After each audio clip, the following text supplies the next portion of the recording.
They're inspecting this Ford F150 for you. It's a 40-year-old old vehicle. Obviously the best part of this vehicle are all tyres and all wheels. Everywhere else, obviously, there are age-related issues. Regards to bodywork, you can see they've been blending it in. You can see the blend lines. You can see the filler marks. You can see fish eyes. There's a gap issues.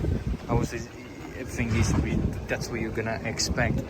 There are holograms. There are loads of mapping present due to incorrect repair metal more likely used or contamination. There's significant fillers in certain areas. This section here is a filler box. This corner completely. Regards to underside and everything else is sort of, I'd say, is good project car. You will see the buffer strap gaps. There's a door, there's imperfection here. The blend lines. The roof has significant fillers used in several patches on the places, as you can see. Paint is coming off. There's a fish eyes, cracks on that side present. There are around 1.2 millimeters of the fillers used. It's been painted several times as the shade changes. Obviously, you would expect that for these old cars, you know. That is basically the bodywork. You'll see all the niggly things in all the normal areas, but chassis in general feels reasonably solid. You can see the fish eyes, pigmentation. On this side is quite a bit of filler used. This section has a lot of filler used. You can see the cracks developing again, the blending line, dust marks. That's a lot, you will see it. This section all the way has a lot of fillers used. Again, the paint is cracking, etc. Cargo area is in a good condition. A lot of surface corrosion on this side.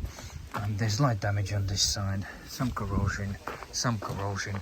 Again, same where they've been using masking tapes.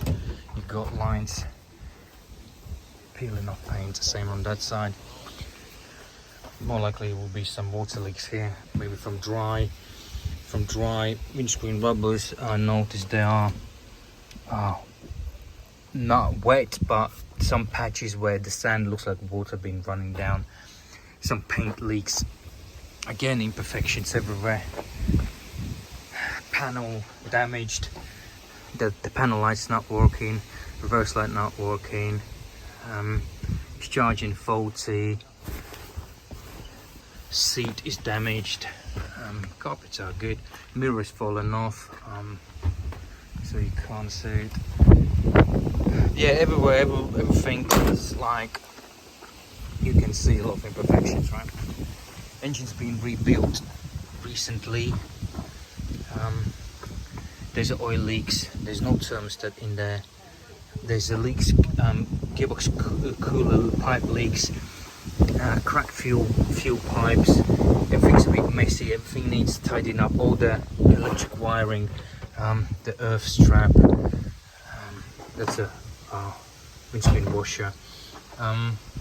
It's got a new radiator in it. There's a water in a cooling system, so it needs a coolant in there. It needs a thermostat. The power steering pump is not straight aligned.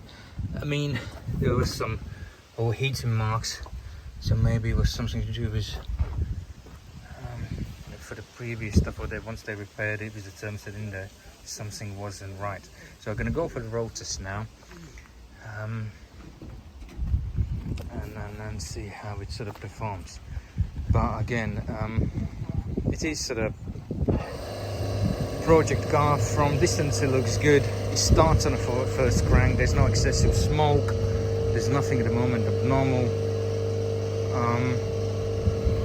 Yeah, but obviously would there's weak shocks. One of the, as you can see, is bouncing around. There is a top shock rubber deteriorated completely, and the shock got excessive movement. Same as at the back. It needs a set of shocks. So basically, the vehicle would need constant attention, and at some point, obviously, you have to do something to the bodywork. Floor has been welded, both sides floors been replaced. When you push the metal, it goes up, so they're more likely welded it from inside, not to weld that section. So everything is expected for the as for the project car. It does run, you know. Check the summary. I apologize. More likely it's windy. It's a lot of wind here, you know. That's pretty much the vehicle. I will have to rethink and take it from there. The wheel bearings need adjusting. Rear differential, outer bearings has started developing a play. Again, the chassis rubber is starting to crack. Yeah, you can basically find everything. For me to provide you prices, it would be more likely impossible. It's basically, it's at the stage where you need to do this, then you need to that. If you want to do underside sealing and corrosion protection, you know, there are on the chassis there are surface corrosions building up, so all needs sort of treatment. But so far it is sort of usable. There is a bit of oil leaks coming. I can't really understand where it comes from. It's not excessive. It's coming also from the gearbox side. This gearbox is wet. So yeah. So you know, when you are on these, it's a 40-year-old vehicle. You know, so you would expect some money to be spent as and when required. Yeah, alternators not charging. Battery filter test. The battery might recover. As due that is not functioning properly. So thanks for your